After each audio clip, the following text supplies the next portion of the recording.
এমন একটা সময় ছিল যখন আমরা ভাবতাম হয়তোবা গাইনোকমাসিয়া শুধুমাত্র তাদের হয় যারা খুব বেশি খাবার দাবার খায়, অলসতায় বসে থাকে, খেলাধুলা করে না ইত্যাদি।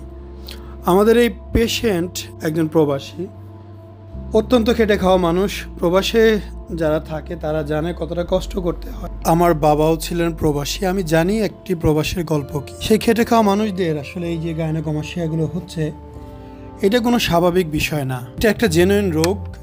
হয়তোবা এই রোগে মানুষ মারা যায় না, এর জন্য এটা নিয়ে কারো কোনো মাথা ব্যথা নেই। পরিবারকে বললে তারাও এটা বুঝতে চায় না, লজ্জায় কাউকে বলাও যায় না, মানুষের সামনে চলাও যায় না। শুধুমাত্র যার হয় সে জানে কতটা অস্বাভাবিক যন্ত্রণা নিয়ে সে বেঁচে আছে।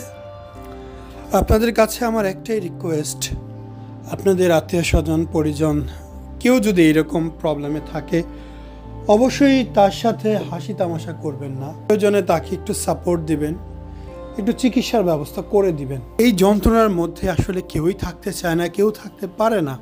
ছোট্ট একটা জীবন, আজকে মরে গেলে কালকে 2 দিন, সেই জীবনে এত কষ্ট নেওয়া যায় না। আমি প্রথম থেকে আপনাদের সাথে ছিলাম 2012 সাল থেকে। আলহামদুলিল্লাহ প্রায় 14 বছর যাবৎ আপনাদের সাথে আছি। কম হলেও 6000-এর বেশি গাইনোকমাসিয়া সার্জারি আমি নিজের সাপোর্ট দিয়ে করিয়েছি। একটা সময় এটা আমার নেশা ছিল, এখন আরও বেশি বৃদ্ধি পেয়েছে। যখন দেখতে পাচ্ছি মানুষ ভালো রেজাল্ট পেয়ে খুব খুশি মনে চলে যাচ্ছে, 2-4-5 বছর পরে ফোন দিচ্ছে, ভাই কেমন আছেন, আমাকে চিনতে পারছেন, আমি কিন্তু অমুক, আমি এখন ভালো আছি, অমুক দেশে আছি, আপনি কেমন আছেন, কোনো সাহায্য লাগলে অবশ্যই বলবেন। এরকম অনেক ধরনের ফোন আসে, খুবই খুবই ভালো লাগে, এর একটি পরম পাওয়া।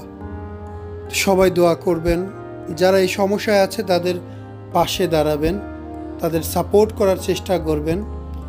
আজকে তারা এটা নিয়ে ঠিকমতো কথা বলতে পারছে না চক্ষু লজ্জার জন্য।